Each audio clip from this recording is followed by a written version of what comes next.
So this video is a quick guide on how I set up my backdrops for my small home studio.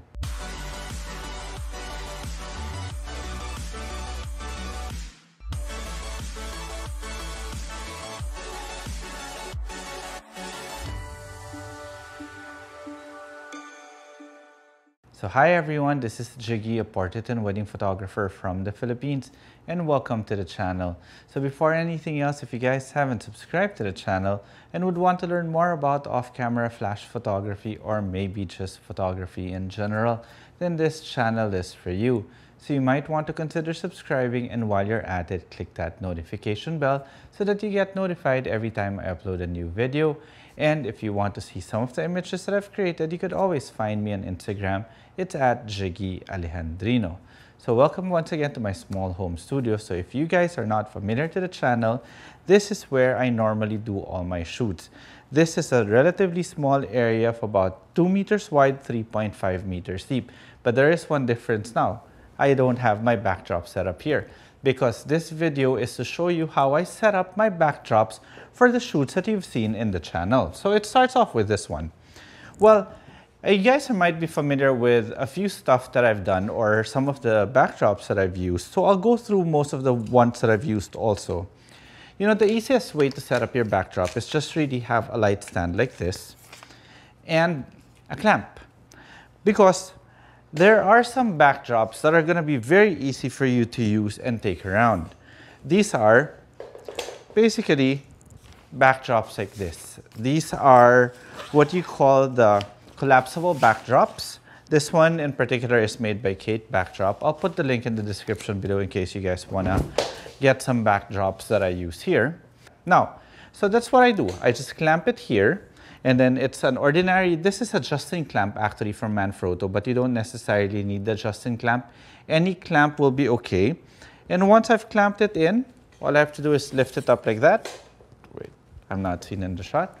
All I have to do is lift it up like that, and automatically you've got a backdrop that I would normally put somewhere here.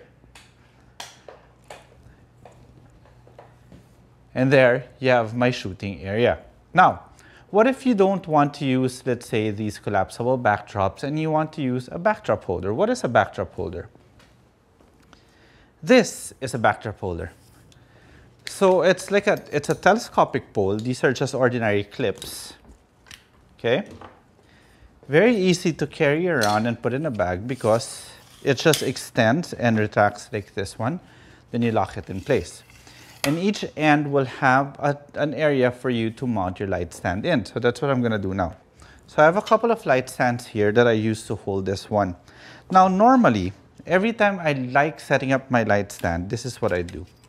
I'd set up one, and I'll put it down. I'll get my other light stand and align the legs. By doing that, both light stands are now approximately the same height from the base. So now it's going to be very easy for you to put in your backdrop holder. Now, the size of this backdrop holder is dependent on the size of your backdrop. Now, for me, since I mentioned earlier that this is a 2-meter size backdrop, I normally have this at about 6 feet or about the same general width of my shooting area, since most of my backdrops are about the same size. So you just mount this one here, and you put this one here. Now, honestly, this might actually be a bit too long. So what I could do is I could twist this, bring it closer. There, sorry. So there's a hole here, there. Maybe I think this should be okay. Let me check it from my seamless. Okay, this is my seamless backdrop. There, just about right. Just a little bit too narrow. So I'll make it a bit wider. There. Then now I'll lock it in place. Fix this one up like this. And this one. All right.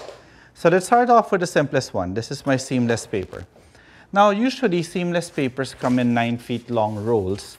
But I had a few of them before in the bigger studio. And I decided, why don't I just cut them up? But I think you can buy seamless paper that's shorter or not as wide as 9 feet. Then all I need to do now is put this one in. Okay. There. Oops. Normally it's easier if you have somebody helping you out, but since I want to show you guys that I can do it alone, there we go. And then of course you just roll it down, and then this is where these clips come in. Actually, these are just any clips that you can get from the bookstore. These are photography related. These clips are built for photography because there's a rubber thing here so that that doesn't destroy your backdrop. So once I want to bring it down, all I have to do is bring it down like that, then lock it into place, and we're good to go. Okay? So that's for my seamless paper. So let's roll this one up again. Remove it. And let's talk about the other backdrops that I normally use in these instructional videos. There are two kinds of backdrops that I also use. Another one from Kate Backdrop. These are their printed ones. These are actually very cheap. These are only $32. Now, the one I ordered is 5 foot by 7 foot, as you can see here, there. So now it's a bit too, this thing's a bit too wide. I will now make it smaller. See? Once I have the width correct, there, I'll lock this one in place again. And I'll insert this one. Very simple. Now let me show you something that's very important with this backdrop. So the moment I've inserted it, sorry, I didn't get to lock it in place properly.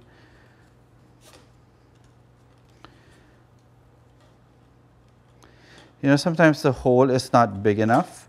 So if it's not big enough, normally I just clip it on. Maybe that would be easier now for reference. Let me just clip it on instead of inserting it. Okay? So, there. So I can just clip it on here again. This time I'll use just this ordinary clips that you can get from any department store, or sorry, any bookstore, or any convenience store actually. Then just put this one here and put one more here in the middle. Okay? But here's the thing. When you bring this up, right? So this is like your 5 foot by 7 foot backdrop. Very nice actually. I do love these backdrops a lot. You bring it up one at a time. See, look what happened there. So it would be nicer if you had somebody to help you do this. Just make sure you stretch this backdrop. There.